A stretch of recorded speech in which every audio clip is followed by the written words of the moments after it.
So for the first time since November of 2017, when I was sentenced to prison for the very first time in my life, I am going to read the plea that I wrote for the judge, basically my mercy call, right before I was sentenced to prison, in front of my family and everyone else in the courtroom. It was my mom, my grandma, my grandpa, my stepdad. My brother wasn't there, he was in Afghanistan. So if you want to set the mood for yourself and get ready, I'm going to read this to you as if you guys were the judge. Your Honor, when I graduated high school in May of 2016, it marked the biggest accomplishment of my life thus far. But a year later, May 2017, I made the biggest mistake of my life. I don't know what word best describes what I'm feeling. Regret, ashamed, remorseful.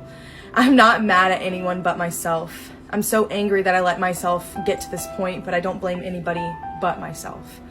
Before evil corrupted my life, I was a young girl with aspirations to succeed in a world with no limits. But then I quickly became part of a world in which I was immensely limited. I refuse to allow this to define me, though, and anyone who does know me know that this was a mistake made well out of my character. As I was growing up, I was taught to take responsibility for my own actions, and it's about time I was given this respectful opportunity to say right now that I am here because I messed up. I can say all day that I hung around bad influences, and I can even say I've witnessed some very poor decision making, but what I can't say is that I didn't have a choice because I did. I have two legs that could have walked away, but for whatever reason, these 2 feet stayed put. At some point, I lost sight of who I truly am. I remember my sophomore year of high school when I was chosen by our district representative, Travis Cummings, to work in our state capitol. And at one point, I was able to participate in a mock trial in a courtroom just like this, but bigger. I remember thinking, I'm gonna pursue a career just like this one day. I did not expect the next time that I stood in a courtroom, it would be dressed like this, bound by all of my failures. I can't even begin to process what has been going through the heads of my teachers, families, or coaches. Some of them sitting, listening as I speak, and yet they still cannot grasp what they see.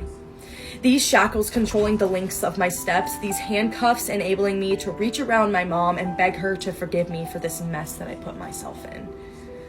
I remember being in high school like it was just a year ago, and that's probably because it was just a little over a year ago. I was one of the fastest swimmers on the team, one of the fastest runners on the track, and having so much potential to succeed at a higher level through athletics and academics. But instead, I went from a cap and gown to stripes and shackles. I went from an 18-year-old girl with her own apartment, car, and amazing job taking care of infants to absolutely nothing. Now, I'm going to stop there and tell you guys to come back for part 2.